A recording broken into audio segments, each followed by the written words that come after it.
Previous भिडियोमा हामीले यो क्लोन स्ट्याम्प टुलको बारेमा बुझ्यौं र अब हामी प्याटर्न स्ट्याम्प टुलको बारेमा बुझ्नेछौं। सुरु गरौँ। अब यो इमेज एउटा लिएँ मैले, त्यसपछि मैले फाइल गरेँ, न्यू गरेँ अनि यो अनटाइटल दिएँ। मैले विड्थ चाहिँ नि यस्तै 300 डिफाइन गर्छु। यो पनि 300 पिक्सेल्समा छ। यो ब्याकग्राउन्ड व्हाइटमा यी तीनटा छ, मैले व्हाइट सेलेक्ट गरेको छु र त्यसपछि ओके गर्दिएँ।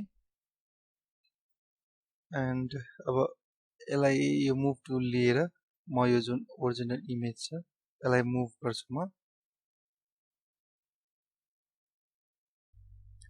कन्ट्रोल टी थिच्छु। म control minus minus minus minus minus अब कन्ट्रोल टी थिचेकोले यो ब्याकग्राउन्डमा आएको छ। शिफ्ट टी थिच्छु। म शिफ्ट टी थिचेर यसलाई अलि सानो बनाउँछु। यो इमेज धेरै ठुलो भएकोले यस्तो भएको हो। अब यसको भ्यू एक्चुअल पिक्सेल्स।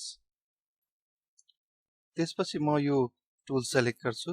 यो टुलको सेलेक्ट गरेर यहाँ क्लिक गरेँ, कन्ट्रोल ए गरेँ। कन्ट्रोल ए पछि यो सबै सेलेक्ट भएको छ। अनि त्यसपछि यसलाई म राइट क्लिक गरेर स्ट्रोक क्लिक गर्छु। स्ट्रोक क्लिक गरेपछि विड्थ 15% आएको छ, सरी 15 px आएको छ।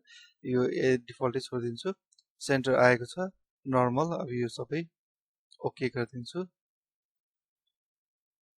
अब त्यसपछि यसलाई इमेजमा जान्छु, सरी एडिटमा जान्छु। एडिटमा डिफाइन प्याटर्न गर्छु। प्याटर्नको नेम दिन सक्नुहुन्छ अनि त्यसपछि ओके गरिदिन्छु। अब त्यसपछि म फाइल न्यू अब नयाँ बनाउँछु। म न्यू अब अघि नै 300 विड्थको बनाएको थिएँ, अब 2000 विड्थको बनाउँछु। हाइट पनि 2000 बनाऊ, अरू एज इट इज राखौँ। र त्यसपछि अब यो प्याटर्न स्ट्याम्प टुल यो सेलेक्ट गरौँ। त्यसपछि अब यहाँ यसमा जाउँ। यसमा अघि यो प्याटर्न थिएन, हामीले बल्ल बनाइसकेपछि यो प्याटर्न भएको हो। अघि नै यो दुईटा मात्र प्याटर्न थियो, अहिले यो आएको छ। यसरी नै अरू प्याटर्न बनाउँदै जानुभयो भने अरू प्याटर्न पनि आउँछ। अब हामी यहाँ सेलेक्ट गरौँ।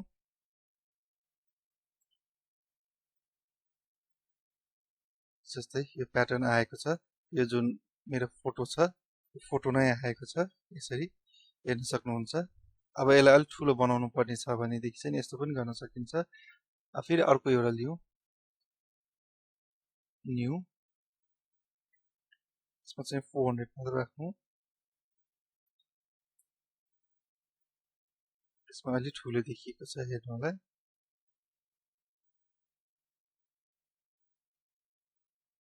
यो फेरि डबल गरिसकेपछि यो अलिकति लाइट गाह्रो हुन्छ फिक्का भएको ठाउँमा।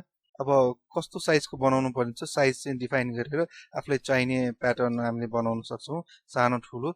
यो अब यही साइजमा, ठुलो साइजमा अलिक ठुलो प्याटर्न बनाउनु पर्ने छ भने इमेज हामीले त्यही अनुसार डिफाइन गरेर गर्न सक्छौँ।